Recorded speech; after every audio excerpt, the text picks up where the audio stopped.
조 바이든 대통령이 어제 취임 후 처음으로 연방의회 연설을 했습니다. 처음부터 백신 접종 성과를 과시했고 경기 부양 필요성을 역설했습니다. 또 각종 개혁에 대해서도 언급을 했는데 사회개혁, 경제개혁, 이민개혁 등을 통한 강력한 개혁 드라이브를 시사했습니다. 바이든 대통령의 어제 의회 연설은 약 1시간 동안에 걸쳐 이루어졌는데 민주당 의원들은 박수를 치면서 열렬히 지지를 한 반면 공화당 의원들의 반응은 냉담했습니다. 자, 오늘은 이런 소식들을 전해드립니다. 최영수 국장. 안녕하십니까. 어제 연설에서 가장 먼저 언급하면서 가장 강조한 것은 역시 팬데믹이었죠. 그렇죠. 뭐 지금 당연히 그럴 수밖에 없죠. 그렇죠. 가장 중요한 현안이고 또 진행되고 있는 현안이다 보니까 역시 그 팬데믹을 얘기했습니다. 어제 그 취임 후 첫 번째 의회 연설이었죠. 조 바이든 대통령 취임 후 100일이 이제 오늘이 이제 100일째 되는 날이고 100일이죠. 어제는 그 100일 되기 전날 100일 이분 날이었습니다. 그 이분 날 99일째 연방상하원 합동회의 연설을 했는데요. 그 자신이 100일 전 혼란에 빠진 상태 나라를 물려받은 그런 대통령이 됐다 이렇게 언급했습니다. 100년 만에 최악의 팬데믹이 왔고 또 대공황 이후 최악의 경제 위기가 왔고 또 남북 전쟁 이후 미국 민주주의에 대한 최악의 공격이 있었다. 이건 이제 1월 6일 연방의사당 그 습격 사태를 말하는 거죠. 그래서 이런 어려움이 가득했던 나라를 받았는데 이제 그때부터 100일이 지난 지금 미국이 다시 움직이고 있다고 보고할 수 있게 됐다 이런 언급했어요. 이게 가장 어제 인상적인 말이었죠. Now after just 100 days, I can report to the nation. America is on the move again. 이 America is on the move again이 어제 참 히터가 아니었나 싶습니다. 네. 뭐 어제 연설에서는 뭐 각종 개혁에 대해서도 아주 비중 있게 연설했어요. 예, 그렇습니다. 조 바이든 대통령 어제 연설에서 여러 가지 개혁, 리폼을 강조했죠. 다음 달 25일, 그러니까 5월 25일 그날을 경찰개혁의 데드라인이라고 언급했습니다. 예, 작년 5월 25일이 바로 흑인 조지 플로이드가 사망한 날이었습니다. 이 백인 경찰관 데릭 쇼빈 무릎에 10여 분이나 목이 눌려서 비참하게 숨진 날이 바로 5월 25일이었고요. 조 바이든 대통령 특별히 5월 25일을 강조했습니다. 우리 모두 1년 전 불법적인 무릎이 검은 미국의 목을 누르는 것을 지켜봤다. 이런 표현을 했습니다. 지금이 우리가 진전을 이뤄냈음을 보여줄 수 있는 기회라고 강조했습니다. 그래서 1년 전 참 참혹했던 그 상황을 우리가 잊지 않고 있다는 것. 그래서 그런 상황을 극복하고 더 나은 사회, 더 나은 국가를 만들 수 있다는 것을 보여줘야 된다.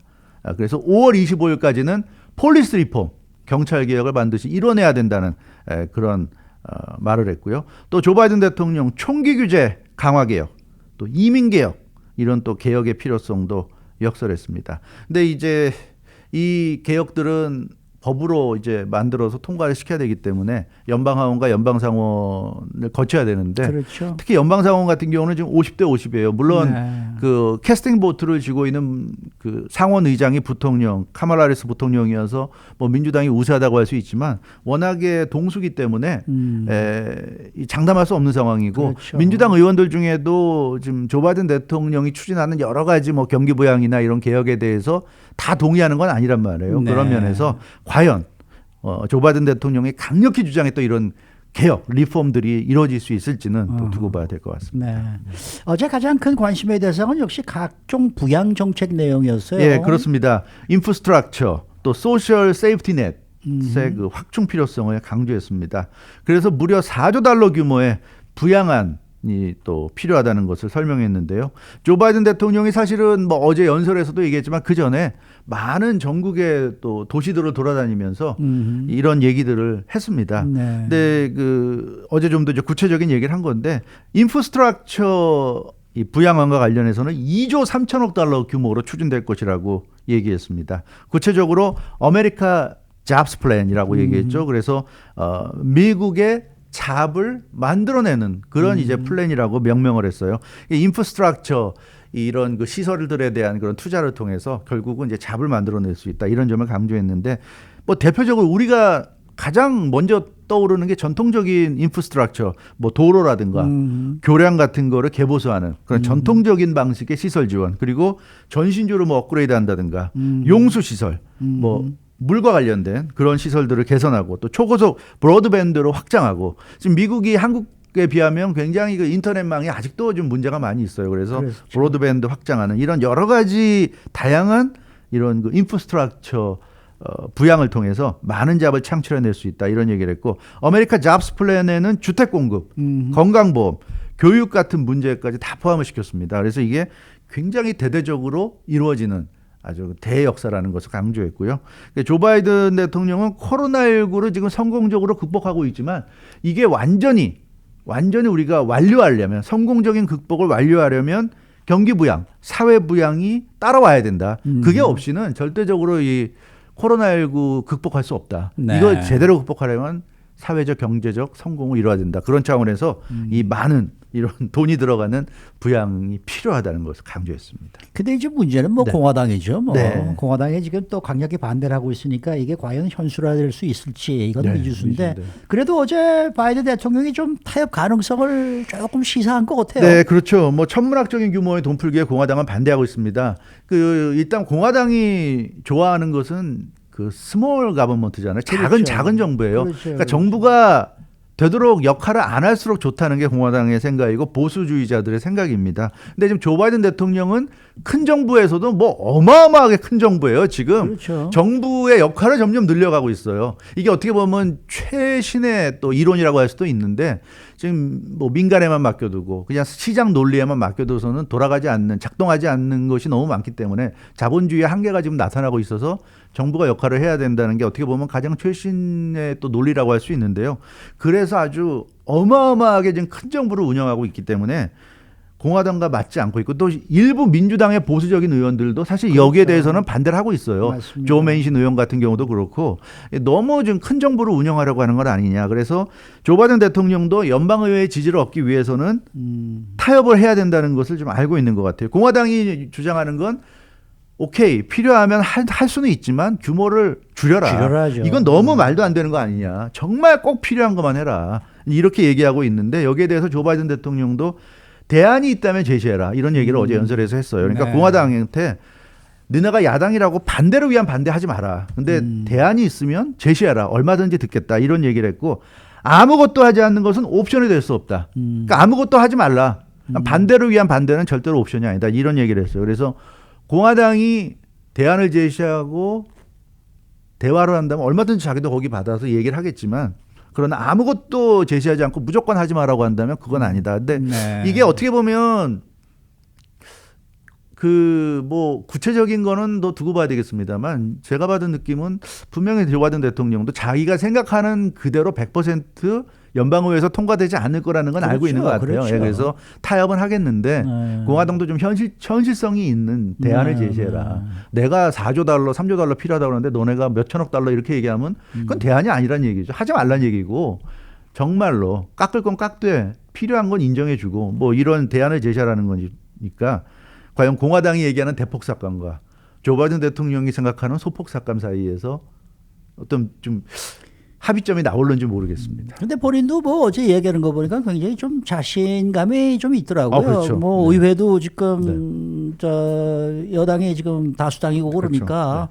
자신감이 있는데 어쨌든 밀어붙이려면은 이게 빨리 밀어붙여야지 내년도 중간선거 그렇죠. 가기 네. 전에 이거 빨리 해야 되거든요. 그렇죠. 그러니까 이제 좀 자신감 있게 밀어붙이는 거는 알겠는데 네. 이렇게 천문학적인 부양 정책이 왜 필요하다고 지금 얘기하는 거예요? 그렇죠. 그걸 또 많은 사람들이 너무 심한 거 아니냐 네. 얘기도 하는데요. 조 바이든 대통령은 그런 얘기입니다. 이번 계획의 핵심은 뒤처진 사람들, 잊혀진 사람들을 도와주는 것이다. 네. 그런 사람들은 도움이 없이는 절대로 회복할 수 없다. 어허. 가만히 놔두면 알아서 열심히 일하면 일한 만큼 돌아오고 그런 시대가 아니란 얘기예요 지금. 그래서 네. 도움이 필요한 사람들은 반드시 도움을 줘야지만이 회생이 가능하지. 그냥 방치하면은 그 사람들은 영원히 낙오되는데 그런 사람들의 숫자가 많다는 얘기예요. 그렇기 때문에 도와줘야 된다. 한마디로 얘기하면 경제 환경이 급변하고 있다는 얘기입니다. 네. 우리가 과거 몇십 년 전의 이론을 가지고 얘기하면 안 된다는 얘기예요. 지금은 경제가 급변해서 낙오되는 사람들에게는 정부가 도움을 주는 것만이 유일한 방법이다. 그래서 네. 자신의 이 아메리카 잡스 플랜이 미국을 다시 건설하는 청사진이다. 이렇게 네. 아주 자신감 있게 얘기했어요. 그러면서 아주 흥미로운 얘기를 했는데 이 나라는 미국이란 나라는 월스트리트이 건설한 나라가 아니다. 맞아요. 예, 그 굉장히 인상적인 말이었죠. 그랬어요, 예, 어제. 중산층이 이 나라를 만들었고 노동자들이 그 중산층을 만들었다 이런 얘기. 그래서 결국 우리의 기본, 미국의 기본은 일반 시민들. 근데 그 사람들이 일할 기회도 없고 일을 해도 제대로 임금도 못 받고 이런 상황이니까 그러면 국가가 도와줘야지. 이게 이제 조 바이든 대통령의 얘기였습니다. 네, 구체적인 부양 내용들도 공개를 했죠. 네, 그렇죠. 뭐 1조 8천억 달러 규모의 아메리카 패밀리스 플랜도 공개를 했죠. 프리스쿨의 모든 서너 살 아이들을 무료로 보낼 수 있도록 하는 안. 네, 그리고 네. 커뮤니티 컬리지, 2년제 대학인 커뮤니티 컬리지를 또 무상으로 다닐 수 있는 2년간 다닐 수 있는 이런 안을 제시해서 어린 아이들 또 이제 대학에 들어가는 아이들에 대한 그 지원을 얘기했어요. 미국에서는 사실 대학교 들어갈 때 항상 그 학자금을 융자받기 때문에 대학을 다니면서 이미 빚을 지고 하잖아요. 그러니까 맞습니다. 사회 진출할 때 다 빚더미에 눌려서 사회 진출하니까 그런 모순을 좀 우리가 해결해 보자 이런 차원에서 이런 얘기를 했고요. 대학 학자금 보조 프로그램, 펠그란트와 교사들에 대한 지원도 얘기했고 또 실업수당. 지금 경제 상황에 따라서 액수를 좀 탄력적으로 조정하는 안을 제시했는데 민주당에서는 지금 실업수당 지금 그 팬데믹과 관련해서 특별하게 지급되는 실업수당을 이거 퍼머넌트하게 아주 영구적으로 이렇게 지불하자는 얘기까지 좀 나오고 있거든요. 이제 그런 것에 대해서 아마 좀 언급을 시사한 것 같습니다. 이런 것들은 제가 예전에 애들 키울 때 좀 나와줬어야 되는 것들인데 그렇죠. 말이에요. 왜 지금 나와가지고 말이죠. 자, 어제 연방의회에서는 일부 의원들만이 자리를 지켰고 또 발언도 자제했습니다. 네. 그래서 이 코로나 역시 예. 이 정말 좀 실감 그렇죠. 나는 그러한 연설이 아니었나. 이런 맞아요. 느낌이 들더라고요. 어제 정말 그 우리 눈에 이 미국이 또 세계가 아직도 코로나 시대를 살고 있구나 하는 걸 느낄 수가 있었어요. 네. 미국 대통령의 의회 연설하면 모든 의석이 다 꽉 차야 되는데. 그럼요. 예. 근데 이 코로나19 때문에 어제 그 실내였잖아요. 그러니까 네. 코로나19 방역 수칙을 철저히 지켰습니다. 그래서 의석의 의원 숫자가 매우 줄어들었어요. 줄었죠. 예, 일부러 그렇게 한 거죠. 옆에 다닥다닥 붙어 앉지 못하도록 굉장히 자리를 띄엄띄엄 앉게 했습니다. 그래서 그렇고 또 실내기 때문에 뭐 박수를 치거나 환호하거나 이러면 거기서 어떤 뭐 비말이 나올 수도 있고 그러니까 환호도 네, 못하도록 네. 했고요. 박수도 되도록 안 치게 해서 뭐 나오긴 했습니다만 굉장히 그 자제하면서 조용하게 그렇게 했어요. 네, 그런 차원에서 의원들의 리액션도 최소한에 그쳤다. 아, 정말 우리가 여전히 코로나 시대를 살고 있구나 하는 걸 실감하게 했습니다. 네. 근데 어제 재미있는 장면들이 많았던 것 많이 같아요. 나왔죠. 네. 그 대통령 뒤에 항상 그 연방하원 의장과 상원 의장이 함께 있잖아요. 근데 어제는 낸시 펠로시 하원 의장과 여자만 두 명이 앉아 카말라 있고 해리스 말이에요. 부통령인데 이게 사상 최초였죠. 미국 대통령이 연설하는데 뒤에 두 명이 다 여성이었던 건 역사상 그렇죠. 최초였습니다. 그래서 굉장히 흥미로웠고 조 바이든 대통령도 연설에서 그 장면을 언급을 했어요. 네. 자기가 매담 스피커, 매담 바이스 프레지던이라고 이렇게 얘기하는 거는 자기가 최초일 거다. 뭐 이런 얘기. 그래서 여성의 어떤 여성권의 신장이라고 그럴까? 여권 신장을 언급을 했습니다. 그리고 조 바이든 대통령이 존 로버츠 대법원장, 버니 샌더스 상원의원 등과 이제 주먹 인사를 했잖아요. 그러니까 악수를 하지 않고 네, 주먹 인사하는 장면도 역시 인상적이었습니다. 역시 우리가 코로나19 시대를 살고 있구나. 이제는 악수가 맞아요. 이제 주먹치기로 완전히 이제 인사법이 대체됐다는 걸 느낄 수가 있었고요. 참석자는 모두 연설 내내 마스크를 쓴 채 대통령 그 말을 경청했습니다. 그 조 바이든 대통령도 마스크를 쓰고 나타났는데 이제 연설할 때는 마스크를 벗고 연설했고요. 그러니까 조 바이든 대통령만 유일하게 마스크를 벗은 인물이었고 나머지는 전부 다 마스크를 쓴 채 경청했습니다. 민주당 의원들은 열심히 박수를 쳤고요. 공화당 의원들은 침묵으로 지켜봤습니다. 특히 그 조 바이든 대통령의 아주 역점구상, 아메리칸 패밀리스 플랜, 아메리카 잡스 플랜 이런 것 등이 나올 때는 극단적인 반응이었죠. 민주당 의원들은 자리에서 일어나서 기립박수 치면서 열렬히 지지 의사를 보여줬고 공화당 의원들 박수도 치지 않고 표정도 좀 차가워 보였는데 역시 이런 거 보면 조 바이든 대통령의 앞으로 갈 길이 쉽지는 않겠구나. 예, 그런 점을 좀 느낄 수가 있었습니다. 그래도 뭐 누굽니까 트럼프 전 대통령이 연설할 때 뒤에서 연설 원고 찍어버리던 하원 의장은 아니었지 않습니까? 낸시 펠로시 하원 의장이 그렇죠. 어제는 만면에 미소를 띠면서 박수 쳐주고 참 그 1년 만에 완전히 달라진 모습이었는데요. 어찌됐건 참 미국이 잘 극복했으면 하는 그런 바람을 가져봅니다. 네, 수고 많으셨습니다. 주영석 국장이었습니다.